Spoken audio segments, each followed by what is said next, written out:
ഇന്നത്തെ ക്ലാസ്സിൽ നമ്മൾ കാർഡിയാക് ഔട്ട്പുട്ടിനെ കുറിച്ചും റെഗുലേഷൻ ഓഫ് ഹാർട്ട് റേറ്റിനെ കുറിച്ചുമാണ് പഠിക്കാൻ പോകുന്നത്. അപ്പോൾ ഈ രണ്ട് ടോപ്പിക്സാണ് ഇന്ന് ഡിസ്കസ് ചെയ്യുന്നത്. ആദ്യം തന്നെ കാർഡിയാക് ഔട്ട്പുട്ട്. കാർഡിയാക് ഔട്ട്പുട്ട് എന്ന് പറഞ്ഞാൽ എന്താണ്? It is the amount of the blood pumped out by each ventricle in a minute. ഒരു മിനിറ്റിൽ ഓരോ വെൻട്രിക്കിളും പമ്പ് ചെയ്യുന്ന എമൗണ്ട് ഓഫ് ബ്ലഡിനെ വിളിക്കുന്ന പേരാണ് കാർഡിയാക് ഔട്ട്പുട്ട്. ഇനി ഈ കാർഡിയാക് ഔട്ട്പുട്ട് എന്ന് പറയുന്നത് രണ്ട് ഫാക്ടേഴ്സിനെയാണ് ഡിപ്പെൻഡ് ചെയ്യുന്നത്. ഒന്നെന്ന് പറയുന്നത് സ്ട്രോക്ക് വോളിയം, രണ്ടാമത്തേത് ഹാർട്ട് റേറ്റ്. അപ്പോൾ cardiac output depends upon to factors. They are the stroke volume and heart rate. Stroke volume എന്ന് പറഞ്ഞാൽ എന്താണ്? It is A amount of the blood pumped from each ventricle in A beat. അതായത് stroke volume കൊണ്ട് ഉദ്ദേശിക്കുന്നത് ഒരു heart ബീറ്റിൻ്റെ സമയത്ത് നമ്മുടെ വെൻട്രിക്കിളിൽ നിന്ന് പമ്പ് ചെയ്യുന്ന എമൗണ്ട് ഓഫ് ബ്ലഡ്, അതിനെയാണ് സ്ട്രോക്ക് വോളിയം എന്ന് പറയുന്നത്. അപ്പോൾ കാർഡിയാക് ഔട്ട്പുട്ട് എന്ന് പറഞ്ഞാൽ എന്താണ്? ഒരു മിനിറ്റിൽ ഈച്ച് വെൻട്രിക്കിൾ പമ്പ് ചെയ്യുന്ന എമൗണ്ട് ഓഫ് ബ്ലഡ്, അതിനെയാണ് കാർഡിയാക് ഔട്ട്പുട്ട് എന്ന് പറയുന്നത്. അതും സ്ട്രോക്ക് വോളിയം തമ്മിൽ ഡിഫറൻഷ്യേറ്റ് ചെയ്യണം. സ്ട്രോക്ക് വോളിയം എന്ന് പറഞ്ഞാൽ it is the amount of the blood pumped from each ventricle in A beat. ഒരു ഹാർട്ട് ബീറ്റിൻ്റെ സമയത്ത് പമ്പ് ചെയ്യുന്ന എമൗണ്ട് ഓഫ് ബ്ലഡ് ആണ് സ്ട്രോക്ക് വോളിയം. അപ്പം normal value of stroke volume എന്ന് പറഞ്ഞു കഴിഞ്ഞാൽ 60 to 80 ml ആണ് നോർമൽ സ്ട്രോക്ക് വോളിയം എന്ന് പറയുന്നത്. അപ്പോൾ നമുക്കറിയാം ഹാർട്ട് റേറ്റ് എത്രയാണ്? നമ്മുടെ ഒരു മിനിറ്റിലെ ഹാർട്ട് റേറ്റ് എന്ന് പറഞ്ഞാൽ എത്രയാണ്? 72 ബീറ്റ്സ് ആണ്. 72 ബീറ്റ്സ് പെർ മിനിറ്റ് ആണ് ഹാർട്ട് റേറ്റ്. അപ്പോൾ കാർഡിയാക് ഔട്ട്പുട്ട് നമുക്ക് എങ്ങനെ എക്സ്പ്ലെയിൻ ചെയ്യാം? It is stroke volume into heart rate. അതിനെയാണ് നമ്മൾ കാർഡിയാക് ഔട്ട്പുട്ട് എന്ന് പറയുന്നത്. അപ്പോൾ സ്ട്രോക്ക് വോളിയം എന്ന് പറഞ്ഞാൽ 60 to 80 ml ആണ് ഇൻറ്റു 72 ബീറ്റ്സ് പെർ മിനിറ്റ്. അത് മൾട്ടിപ്ലൈ ചെയ്യുമ്പോൾ നമുക്ക് കിട്ടുന്നത് ഏകദേശം 5 to 6 ലിറ്റേഴ്സ് ആണ്. ഇതാണ് നമ്മുടെ കാർഡിയാക് ഔട്ട്പുട്ട് എന്ന് പറയുന്നത്. സോ കാർഡിയാക് ഔട്ട്പുട്ടിൽ നമ്മൾ മനസ്സിലാക്കേണ്ട കാര്യം, cardiac output is equal to stroke volume into heart rate. That is equal to 5 to 6 litres. ഇനി അടുത്ത ടോപ്പിക്കിലേക്ക് നമുക്ക് നോക്കാം. അതെന്ന് പറയുന്നത് റെഗുലേഷൻ ഓഫ് ഹാർട്ട് റേറ്റ്. എങ്ങനെയാണ് നമ്മുടെ ഹാർട്ട് റേറ്റ് റെഗുലേറ്റ് ചെയ്യപ്പെടുന്നത്? നമുക്കറിയാം നമ്മുടെ റെഗുലേഷൻ സെൻറ്റേഴ്സൊക്കെ ബ്രെയിനിലാണ് ലൊക്കേറ്റ് ചെയ്തിരിക്കുന്നത്. അപ്പോൾ മെയിനായിട്ടും നമ്മുടെ ഹാർട്ട് റേറ്റിനെ റെഗുലേറ്റ് ചെയ്യുന്നത് 3 പ്രോസസ്സ് വഴിയാണ്. ഒന്നെന്ന് പറയുന്നത് by the vasomotor nerves which are located at the medullary cardiovascular centre. അപ്പോൾ നമ്മുടെ മെഡുലയിലെ കാർഡിയോവാസ്കുലാർ സെൻറ്ററിൽ കാണപ്പെടുന്ന ആ ഒരു സെൻറ്ററിലാണ് ഫസ്റ്റ് റെഗുലേഷൻ നടക്കുന്നത് through the vasomotor nerves. Second എന്ന് പറയുന്നത് മോട്ടോർ നെർവ്സ് ടു ദ ഹാർട്ടിലേക്ക് മോട്ടോർ നെർവ്സ് സപ്ലൈ ചെയ്യുന്നുണ്ട്. അതെന്ന് പറഞ്ഞാൽ പാരാസിമ്പതറ്റിക് വാഗസ് നെർവും വരുന്നുണ്ട്, സിമ്പതറ്റിക് നെർവും വരുന്നുണ്ട്. അപ്പോൾ ഹാർട്ടിലേക്കുള്ള മോട്ടോർ നെർവ്സ് എന്ന് പറയുന്നത് parasympathetic vagus nerve and sympathetic നെർവാണ്.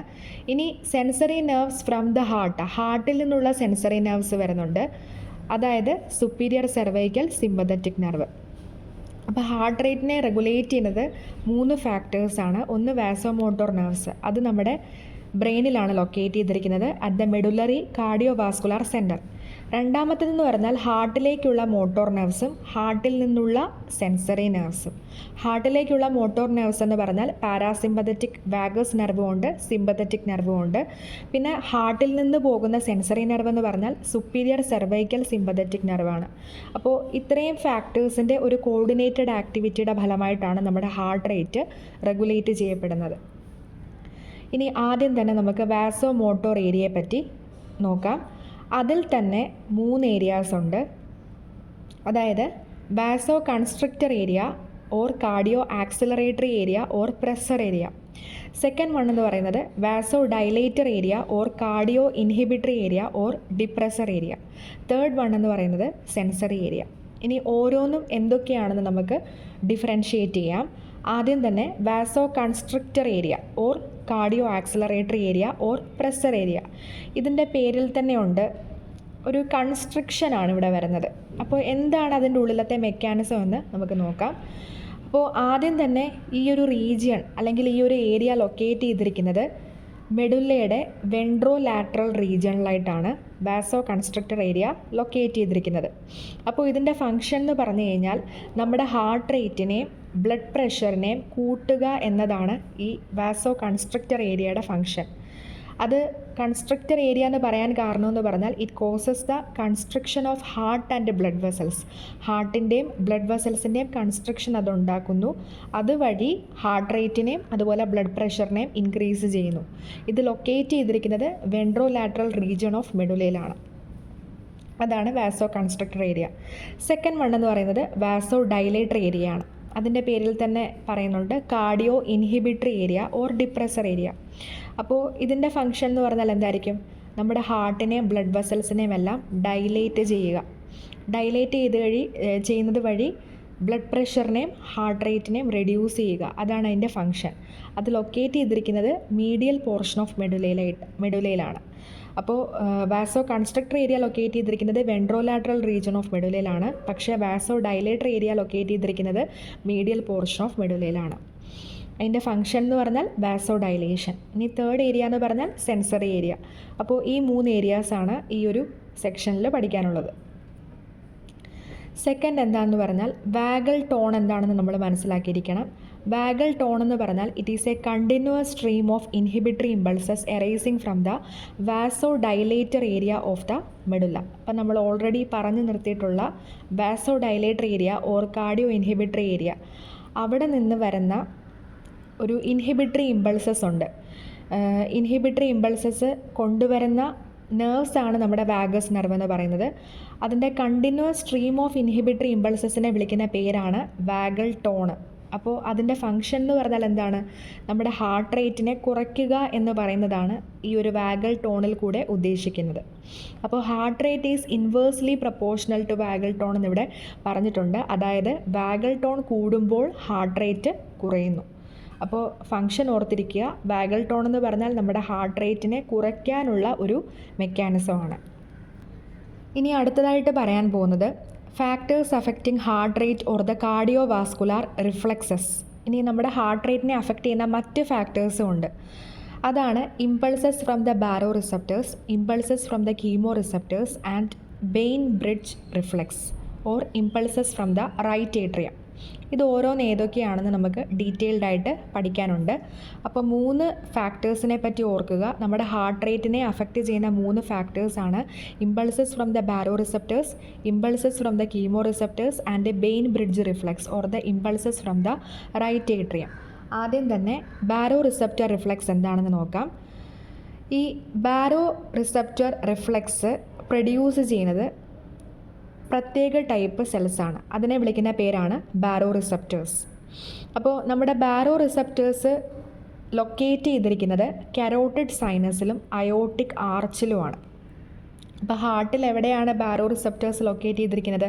Carotid സൈനസിലും aortic ആർച്ചിലുമാണ് ബാരോ receptors കാണുന്നത്. അതിൻ്റെ ഫങ്ഷൻ നമുക്കറിയാം, അതിൻ്റെ പേരിൽ തന്നെ മനസ്സിലാകും. പ്രഷറുമായിട്ട് ബന്ധപ്പെട്ട ഫങ്ഷൻസാണ് ബാരോ റിസപ്റ്റേഴ്സിന് കാണുന്നത്. അതായത് നമ്മുടെ ബോഡിയിൽ എപ്പോഴെങ്കിലും increased BP, increased blood pressure കാണുവാണെങ്കിൽ ബാരോ റിസപ്റ്റേഴ്സ് സ്റ്റിമുലേറ്റഡ് ആവുന്നു. അപ്പോൾ ബാരോ റിസപ്റ്റേഴ്സ് സ്റ്റിമുലേറ്റഡ് ആകുമ്പോൾ അവിടെ നിന്ന് സ്റ്റിമുലേറ്ററി ഇമ്പൾസസിനെ സെൻഡ് ചെയ്യുന്നു. എങ്ങോട്ടേക്ക്? വാസോ ഡൈലേറ്റർ ഏരിയയിലേക്ക്. നമ്മൾ ഫസ്റ്റ് പഠിച്ച വാസോ ഡൈലേറ്റർ ഏരിയയിലേക്ക് സ്റ്റിമുലേറ്ററി ഇമ്പൾസസിനെ ബാരോ റിസപ്റ്റേഴ്സ് സെൻഡ് ചെയ്യുന്നു. ഇനി vasodilator area in turn send ചെയ്യുന്നത് എന്താണ്? വാഗസ് നെർവ് വഴിയാണ് ഇമ്പൾസസിനെ സെൻഡ് ചെയ്യുന്നത്. വാഗൽ ടോൺ അവിടെ ഇൻക്രീസ് ആവുന്നു. വാഗൽ ടോൺ ഇൻക്രീസ് ചെയ്ത് കഴിഞ്ഞാൽ ഹാർട്ട് റേറ്റ് ഡിക്രീസ് ആവുന്നു. നമ്മൾ ഓൾറെഡി പറഞ്ഞു heart rate is inversely proportional to the vagal tone. Vagal tone is send by the vasodilator area. അപ്പോൾ ഇങ്ങനെ ഉണ്ടാകുന്ന ഒരു റിഫ്ലക്സിനെ വിളിക്കുന്ന പേരാണ് Mary's reflex or sino aortic reflex അല്ലെങ്കിൽ ബാരോ റിസപ്റ്റർ റിഫ്ലക്സ്. അപ്പോൾ ഒന്നും കൂടെ നമുക്ക് നോക്കാം. ബാരോ റിസപ്റ്റർ റിഫ്ലക്സ് എന്ന് പറഞ്ഞു കഴിഞ്ഞാൽ സ്പെഷ്യലൈസ്ഡ് റിസപ്റ്റേഴ്സ് കോൾഡ് ബാരോ റിസപ്റ്റേഴ്സ് വഴി പ്രൊഡ്യൂസ് ചെയ്യുന്ന ഒരു റിഫ്ലക്സ് ആണ് ബാരോ റിസപ്റ്റർ റിഫ്ലക്സ്. ഇതിൻ്റെ ഫങ്ഷൻ എന്ന് പറഞ്ഞാൽ ഹാർട്ട് റേറ്റിനെ കൺട്രോൾ ചെയ്യുക. അതായത് എപ്പോഴെങ്കിലും നമ്മുടെ ഹാർട്ട് റേറ്റ് കൂടുകയാണ് അല്ലെങ്കിൽ ബ്ലഡ് പ്രഷർ ഇൻക്രീസ് ചെയ്യുകയാണെങ്കിൽ ബാരോ റിസപ്റ്റേഴ്സ് സ്റ്റിമുലേറ്റഡ് ആകുന്നു. ബാരോ റിസപ്റ്റേഴ്സ് ലൊക്കേറ്റ് ചെയ്തിരിക്കുന്നത് കരോട്ടിഡ് സൈനസിലും അയോർട്ടിക് ആർച്ചിലുമാണ്. അവിടെ നിന്ന് ബാരോ റിസപ്റ്റേഴ്സ് സ്റ്റിമുലേറ്റഡ് ആകുമ്പോൾ അവിടെ നിന്ന് സ്റ്റിമുലേറ്ററി ഇമ്പൾസസിനെ വാസോ ഡൈലേറ്റർ ഏരിയയിലേക്ക് സെൻഡ് ചെയ്യുന്നു. Vasodilator area in turn vagal ടോണിനെ ഇൻക്രീസ് ചെയ്യുന്നു. വാഗൽ ടോൺ കൂടിക്കഴിഞ്ഞാൽ ഹാർട്ട് റേറ്റ് അവിടെ കുറയുന്നു. ഇതാണ് ബാരോ റിസപ്റ്റർ റിഫ്ലെക്സ്. സെക്കൻഡ് വണ്ണാണ് chemoreceptor reflex. Chemoreceptor റിഫ്ലെക്സിനെ പറ്റി പഠിക്കുമ്പോഴും ഈ കീമോ റിസപ്റ്റേഴ്സ് എവിടെയാണ് ലൊക്കേറ്റ് ചെയ്തിരിക്കുന്നത് നമ്മൾ മനസ്സിലാക്കിയിരിക്കണം. അത് കരോട്ടിഡ് സൈനസിലും അയോർട്ടിക് ആർച്ചിലുമാണ് ലൊക്കേറ്റ് ചെയ്തിരിക്കുന്നത്. അപ്പോൾ ഇതിൻ്റെ ഫങ്ഷൻ, കീമോ എന്ന വാക്കിൻ്റെ അർത്ഥം എന്താണ്? കെമിക്കൽ ചേഞ്ചസ് ഉണ്ടാവുമ്പോൾ അതിനനുസരിച്ചിട്ട് സ്റ്റിമുലേറ്റഡ് ആവുന്ന റിസപ്റ്റേഴ്സാണ് കീമോ റിസപ്റ്റേഴ്സ്. അപ്പോൾ നമ്മുടെ ബോഡിയുടെ ഉള്ളിലുണ്ടാവുന്ന കെമിക്കൽ ചേഞ്ചസ് എന്തൊക്കെയായിരിക്കും? Changes in oxygen and carbon dioxide. ഓക്സിജൻ്റെയും കാർബൺ ഡൈ ഓക്സൈഡിൻ്റെയും അളവിന് വേരിയേഷൻസ് ഉണ്ടാവുന്ന സമയത്ത് സ്റ്റിമുലേറ്റഡ് ആകുന്ന റിസപ്റ്റേഴ്സാണ് കീമോ റിസപ്റ്റേഴ്സ്. അപ്പോൾ whenever there is hypoxia or hypercapnia it stimulates a chemoreceptors. അപ്പോൾ ഹൈപ്പോക്സിയ എന്ന് പറഞ്ഞാൽ എന്താണ്? ഓക്സിജൻ റെഡ്യൂസ്ഡ് ആയിട്ടുള്ള കണ്ടീഷനാണ് ഹൈപ്പോക്സിയ. ഹൈപ്പർ ക്യാപ്നിയ എന്ന് പറഞ്ഞാൽ കാർബൺ ഡൈ ഓക്സൈഡ് എക്സസ് ആയിട്ടുള്ള കണ്ടീഷനാണ് ഹൈപ്പർ ക്യാപ്നിയ. അപ്പോൾ ഹൈപ്പോക്സിയ ഓർ ഹൈപ്പർ ക്യാപ്നിയ ഉണ്ടാകുന്ന സിറ്റുവേഷൻസിലാണ് കീമോ റിസപ്റ്റേഴ്സ് സ്റ്റിമുലേറ്റഡ് ആവുന്നത്. അപ്പോൾ അത് വാസോ ഡൈലേറ്റർ ഏരിയയിലേക്ക് ഇൻഹിബിറ്ററി ഇമ്പൾസസിനെ ട്രാൻസ്മിറ്റ് ചെയ്യുന്നു. അപ്പോൾ വാസോ ഡൈലേറ്റർ ഏരിയ ഇൻഹിബിറ്റഡ് ആവുകയാണ് ചെയ്യുന്നത്. ഇൻഹിബിറ്റഡ് ആവുക എന്ന് പറയുമ്പോൾ വാഗൽ ടോൺ അവിടെ ഡിക്രീസ് ആവുന്നു. വാഗൽ ടോൺ ഡിക്രീസ് ആവുമ്പോൾ കോൺസിക്വൻ്റ്ലി ഹാർട്ട് റേറ്റ് കൂടുന്നു. അപ്പോൾ ഇവിടെ ഒരു കാര്യം നമ്മൾ മനസ്സിലാക്കേണ്ടത്, എന്തുകൊണ്ടാണ് ഹൈപ്പോക്സിയ അല്ലെങ്കിൽ ഹൈപ്പർ ക്യാപ്നിയ ഉണ്ടാകുമ്പോൾ ഹാർട്ട് റേറ്റ് കൂടുന്നത്? നമുക്കറിയാം, ഹാർട്ട് റേറ്റ് കൂടുമ്പോഴാണ് കൂടുതൽ ഓക്സിജനെ കൂടുതൽ സെൽസിലേക്ക് എത്തിക്കാനായിട്ട് പറ്റത്തുള്ളൂ.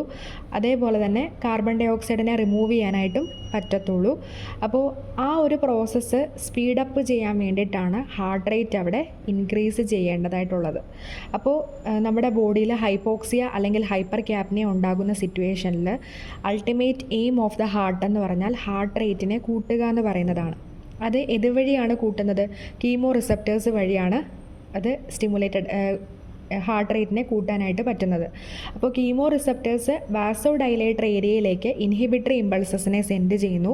ഇൻഹിബിറ്ററി ഇമ്പൾസസിനെ സെൻഡ് ചെയ്യുമ്പോൾ എന്താണ് സംഭവിക്കുന്നത്? വാഗൽ ടോൺ അവിടെ കുറയുന്നു. വാഗൽ ടോൺ കുറയുന്നത് വഴി ഹാർട്ട് റേറ്റ് അവിടെ ഇൻക്രീസ് ആവുന്നു. കൂടുതൽ ബ്ലഡ് പമ്പ് ചെയ്യുന്നു. കൂടുതൽ ഓക്സിജൻ സെൽസിലേക്ക് എത്തിക്കാനായിട്ട് പറ്റുന്നു. അങ്ങനെ ഓക്സിജനേഷൻ അതുപോലെ ഡീ ഓക്സിജനേഷൻ പ്രോസസ്സൊക്കെ പ്രോപ്പറായിട്ട് നടക്കാനായിട്ട് പറ്റുന്നു. അതാണ് കീമോ റിസപ്റ്റർ റിഫ്ലെക്സ്. ഇനി തേർഡ് ടൈപ്പ് ഓഫ് റിഫ്ലെക്സ് ആണ് ബെയിൻബ്രിഡ്ജ് റിഫ്ലെക്സ് അല്ലെങ്കിൽ റൈറ്റ് ഏട്രിയൽ റിഫ്ലെക്സ്. ഇതെന്ന് പറയുന്നത് നമ്മുടെ റൈറ്റ് ഏട്രിയൽ പ്രഷറിൻ്റെ ഫലമായിട്ട് ഹാർട്ട് റേറ്റ് കൂടുന്ന ഒരു മെക്കാനിസമാണ് ബെയിൻബ്രിഡ്ജ് റിഫ്ലെക്സ് എന്ന് പറയുന്നത്. അപ്പോൾ ഇതുണ്ടാവാൻ കാരണമെന്ന് പറഞ്ഞാൽ നമ്മുടെ ഏട്രിയയുടെ ഉള്ളിൽ, റൈറ്റ് ഏട്രിയയുടെ ഉള്ളിൽ റിസപ്റ്റേഴ്സ് കാണുന്നുണ്ട്. അത് സ്റ്റിമുലേറ്റഡ് ആകുമ്പോഴത്തേക്കുമാണ് ഈ ഒരു ബെയിൻബ്രിഡ്ജ് റിഫ്ലെക്സ് ഉണ്ടാവുന്നത്. ഇനി എങ്ങനെയാണ് ഇതിൻ്റെ ഒരു മെക്കാനിസം നമുക്ക് നോക്കാം. അപ്പോൾ നമ്മൾ ഓൾറെഡി പഠിച്ച ഒരു പോർഷനാണ്, റൈറ്റ് ഏട്രിയത്തിലേക്കാണ് വീനസ് റിട്ടേൺ ഉണ്ടാവുന്നത്. അതായത് നമ്മുടെ ബോഡിയിലെ ഇംപ്യൂർ ബ്ലഡിനെ കളക്ട് ചെയ്തിട്ട് superior and inferior vena cava right ഏട്രിയത്തിലേക്കാണ് ബ്ലഡിനെ കൊണ്ടുവന്ന് ഫില്ല് ചെയ്യുന്നത്. അപ്പോൾ ഓൾറെഡി ഈ റൈറ്റ് ഏട്രിയത്തിൻ്റെ ഉള്ളിൽ സ്ട്രെച്ച് റിസപ്റ്റേഴ്സ് കാണുന്നുണ്ട്. ബ്ലഡ് വന്ന് മാക്സിമം ഫില്ല് ചെയ്യുന്ന സമയത്ത്, അതായത് ഇൻക്രീസ്ഡ് വീനസ് റിട്ടേൺ ഉണ്ടാകുന്ന സമയത്ത് റൈറ്റ് ഏട്രിയം നന്നായിട്ട് ബ്ലഡിനെ നിറയ്ക്കുന്നു. അപ്പോൾ ആ ബ്ലഡ് ഫില്ലാവുന്ന സമയത്ത് റൈറ്റ് ഏട്രിയത്തിൻ്റെ വോളൊന്ന് സ്ട്രെച്ച് ആവുമ്പോൾ അതിനുള്ളിൽ കാണുന്ന സ്ട്രെച്ച് റിസപ്റ്റേഴ്സ് സ്റ്റിമുലേറ്റഡ് ആവുന്നു. അപ്പോൾ അതിൻ്റെ അർത്ഥമെന്ന് പറഞ്ഞാൽ ബ്ലഡ് ഒരുപാട് വന്ന് നിറയുമ്പോൾ മാക്സിമം ഹാർട്ട് റേറ്റ് ഉണ്ടാവണം. അതായത് ഹാർട്ട് റേറ്റ് ഇൻക്രീസ് ചെയ്താൽ മാത്രമേ അതിനെ പമ്പ് ചെയ്ത് വെൻട്രിക്കിൾസിലേക്കും അതുവഴി പൾമണറി സർക്കുലേഷനിലേക്കുമെല്ലാം കൊണ്ടുപോകാനായിട്ട് പറ്റത്തുള്ളൂ. അപ്പോൾ സ്ട്രെച്ച് റിസപ്റ്റേഴ്സ് സ്റ്റിമുലേറ്റഡ് ആകുമ്പോൾ അതിൻ്റെ അർത്ഥമെന്ന് പറഞ്ഞാൽ ഹാർട്ട് റേറ്റ് അവിടെ ഇൻക്രീസ് ചെയ്യപ്പെടണം. അതാണ് അതിൻ്റെ എയിം എന്ന് പറയുന്നത്. അപ്പോൾ ആ സ്ട്രെച്ച് റിസപ്റ്റേഴ്സ് ഇൻഹിബിറ്ററി ഇമ്പൾസസിനെ വാസോ ഡൈലേറ്റർ ഏരിയയിലേക്ക് സെൻഡ് ചെയ്യുന്നു. അപ്പോൾ വാസോ ഡൈലേറ്റർ ഏരിയ എന്ത് ചെയ്യുന്നു? ഇൻഹിബിറ്റഡ് ആവുന്നു, വാഗൽ ടോണിനെ ഡിക്രീസ് ചെയ്യുന്നു. വാഗൽ ടോൺ ഡിക്രീസ് ആകുമ്പോഴത്തേക്കും കോൺസിക്വൻ്റ്ലി നമ്മുടെ ഹാർട്ട് റേറ്റ് ഇൻക്രീസ് ആവുന്നു. കാരണം heart rate is inversely proportional to the vagal tone. അപ്പോൾ ഇതാണ് വെയിൻ ബ്രിഡ്ജ് റിഫ്ലെക്സിൻ്റെ ഒരു മെക്കാനിസം എന്ന് പറയുന്നത്.